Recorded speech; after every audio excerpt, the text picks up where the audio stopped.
Before we go into the details of the Cuban Missile Crisis, it's important to understand the world's environment entering into October of 1962.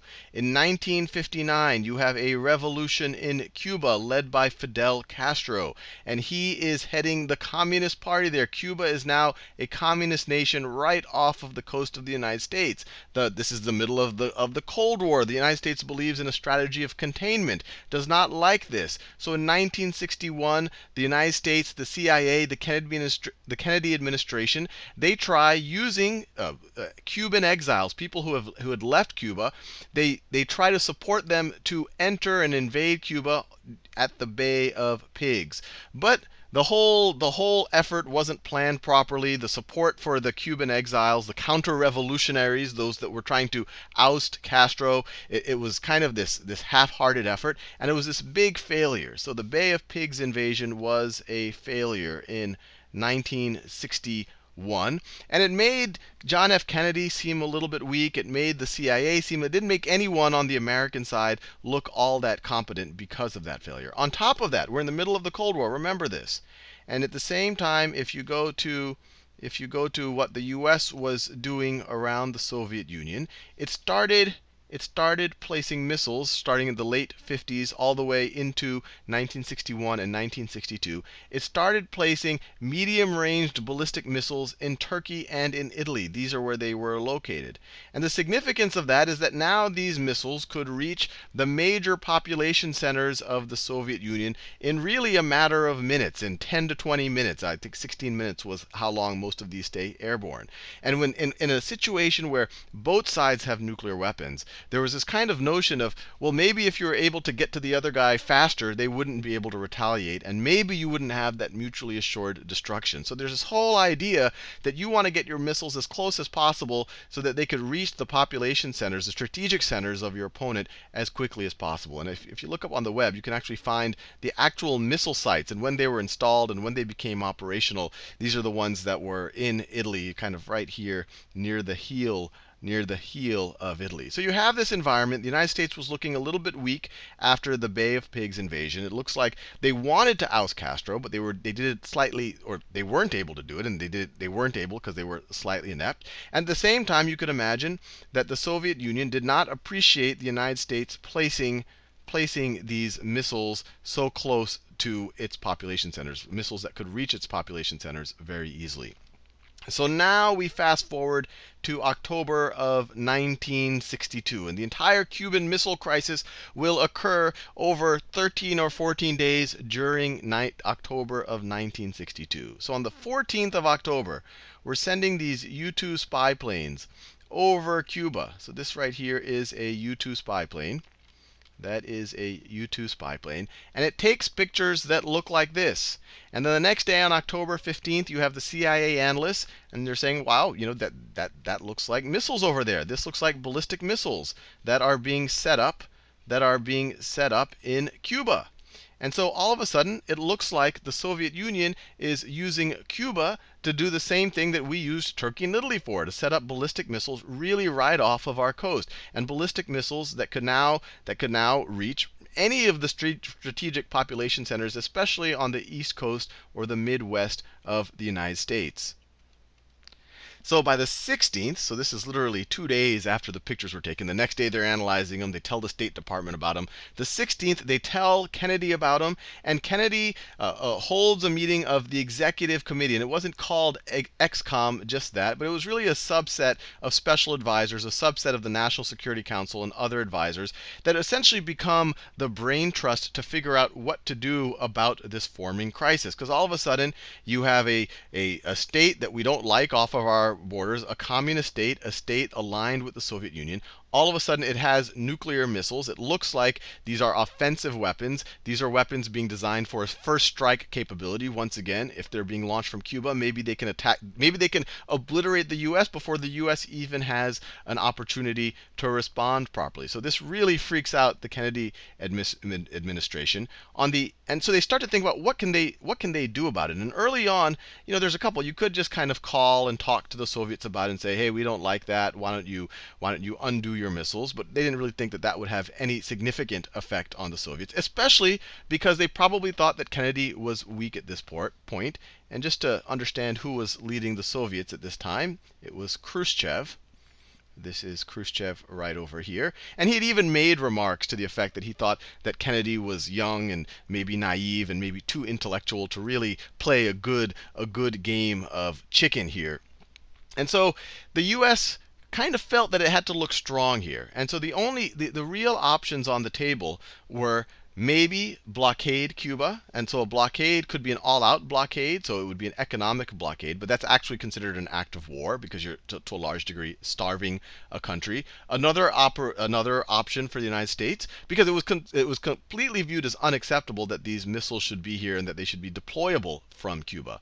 The other option would be to do air attacks on these missile silos. And then the other, kind of the most extreme action would be to actually invade Cuba. And obviously that goes in line with kind of the US's general interest of not having a communist regime so close to its own borders. So this is what Kennedy and his team was wrestling with. And really early on in these early days, most of the team was actually advising Kennedy that they should do a full-scale invasion of Cuba, that they thought this was the only thing that the Soviets would take seriously. It would show that the US is serious about this.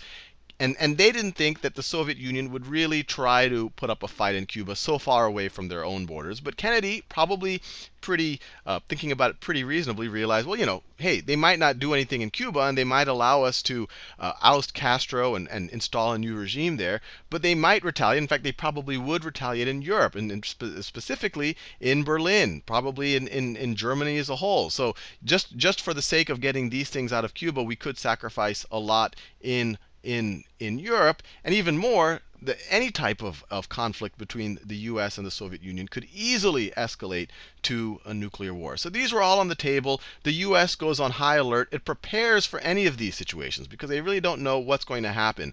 The Army, the Air Force, and the Navy starts mobilizing. So on kind of, with hours notice, any of those options can kind of go into effect. By the 22nd, you have the executive committee, and that just becomes formalized as an actual official group that is advising the president in this capacity. And on the 22nd, Kennedy finally puts out his first salvo on what is the U.S.'s position on what's going on here. And before this, and just to make things clear, on the 18th, he did meet with the Minister of Foreign Affairs, the Soviet Minister of Foreign Affairs, Andrei Gromyko, and I'm sure I'm butchering the pronunciations. And this is where the first time that Kennedy's like, hey, you've got these offensive weapons, and Gromyko's insisting that no, they're just defensive weapons. And to most people, defensive weapons would mean things like surface-to-air missiles, things that would stop planes from bombings, but not surface-to-surface missiles, not something that could attack a country. But we'll see in future letters from Khrushchev that maybe they actually did perceive these missiles as somehow being defensive. But you fast forward, that was on the 18th. It kind of made Kennedy and the U.S. frustrated with the Russians because it felt like, the Americans are saying, look, we clearly know you have missiles there, but Gromyko's saying, no, these are just defensive weapons, nothing to worry about. Why are you taking this so seriously? The 19th, U.S. goes on high alert. It starts thinking about all of these options. The 22nd, this committee is formed formally, but more importantly, Kennedy gives a speech to state the United States' opinion, and I'll just read it right here. To halt this offensive buildup, a strict quarantine on all offensive military equipment under shipment to Cuba is being initiated. All ships of any kind bound for Cuba from whatever nation or port will, if found to contain cargoes of offensive weapons, be turned back. This quarantine will be extended, if needed, to other types of cargo and carriers. We are not at this time, however, denying the necessities of life as the Soviets attempted to do in their Berlin blockade of 1948. So the Kennedy administration's position became slightly more nuanced. They said we can't do an all-out blockade. One, that is an act of war. Two, that is to a large degree inhumane. Why should we starve the Cuban people? What we're going to do is kind of a filter on the cargo going into Cuba. We will only inspect things that we suspect are holding armaments, and we will only turn back the ships that are actually doing it. But then on the 24th, there's a cable from Khrushchev, And it says, if you coolly weigh the situation which has developed, not giving way to passions, you will understand that the Soviet Union cannot fail to reject the arbitrary demands of the United States, and that the Soviet Union views the blockade as an act of aggression, and that their ships will be instructed to ignore it. So the game of chicken is beginning to emerge. The United States is just saying, look, this is unacceptable. We're going to stop you from shipping arms to Cuba.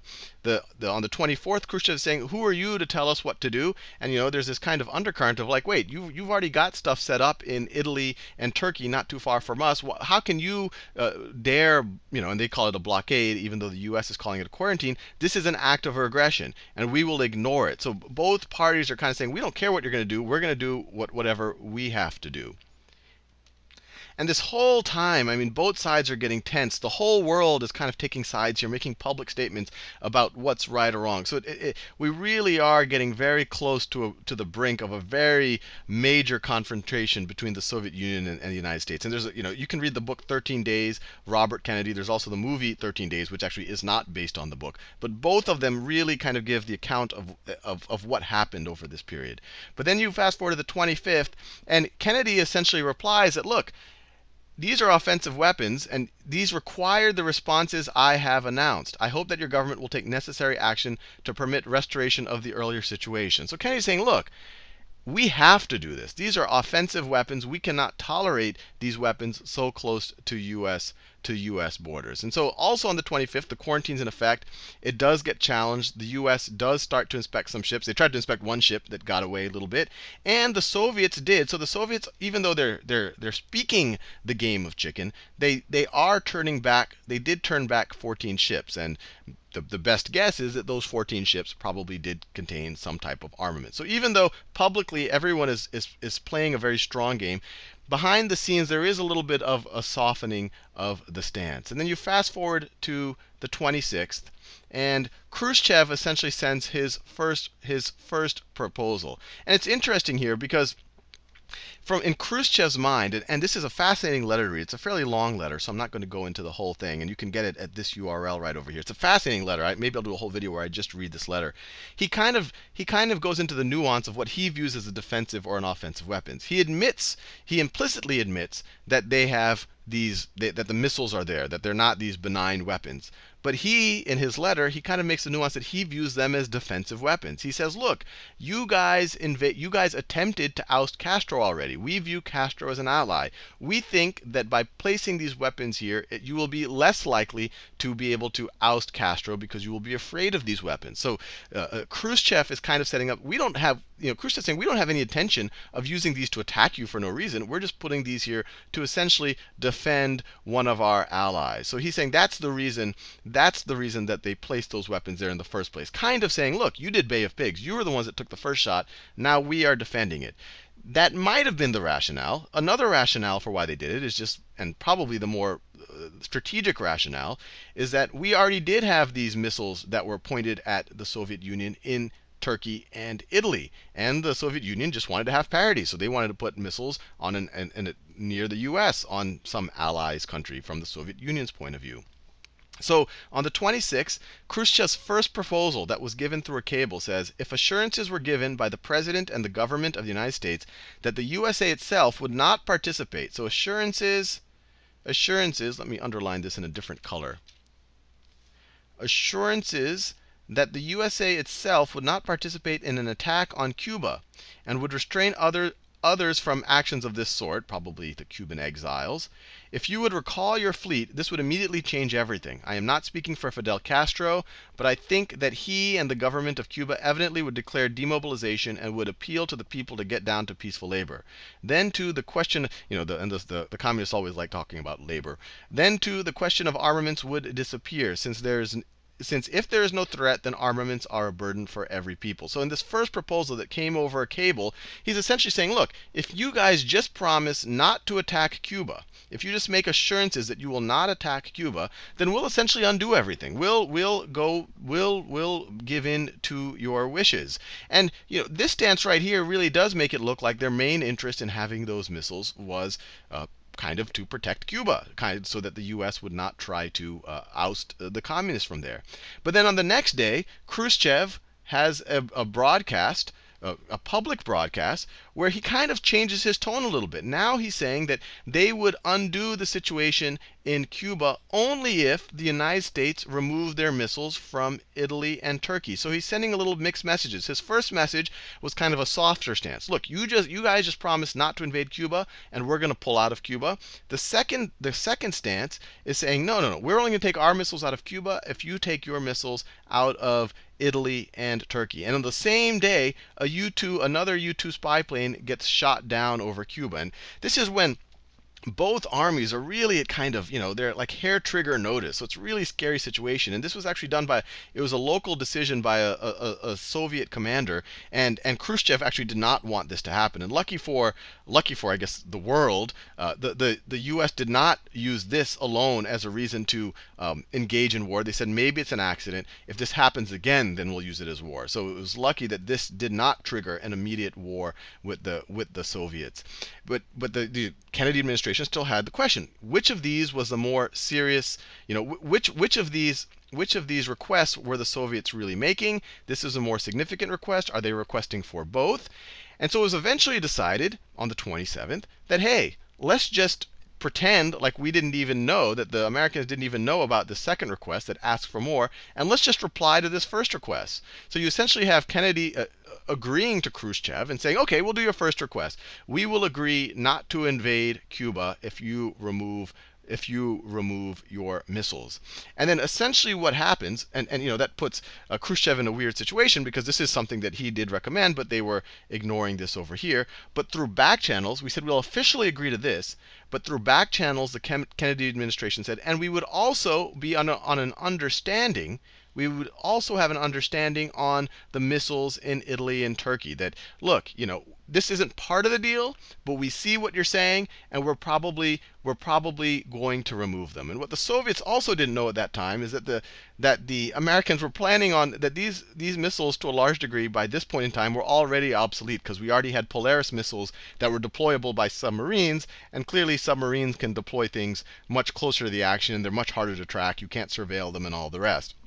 So the U.S. kind of agreed to it, but they did it secretly. And the whole point here is that neither side wanted to look like they're giving in. Neither side wanted to look weak. But on the 28th, there was finally an agreement. And so publicly, the first Khrushchev proposal was agreed to by both Khrushchev and the United States. Khrushchev agreed to not send any more weapons, and also dismantle the weapons that were there.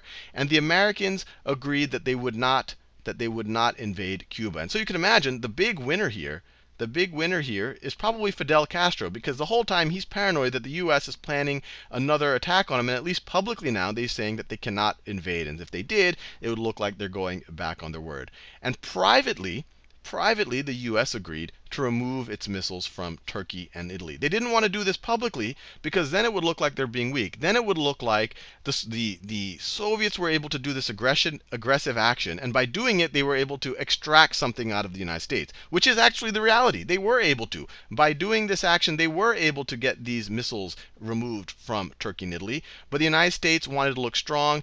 Kennedy has, there's always an approaching election. He had, especially after the Bay of Pigs, he needed to look like a strong leader. And so, to some degree, you have to give Khrushchev credit for this. He kind of swallowed his pride and allowed it to publicly look like he lost the negotiation. He publicly made it look like he got nothing in return for backing down. But in reality, he did. He just didn't necessarily get credit for it. But this was a big deal, because this was the closest that the Soviet Union and the U.S. ever got to really the brink during the Cold War.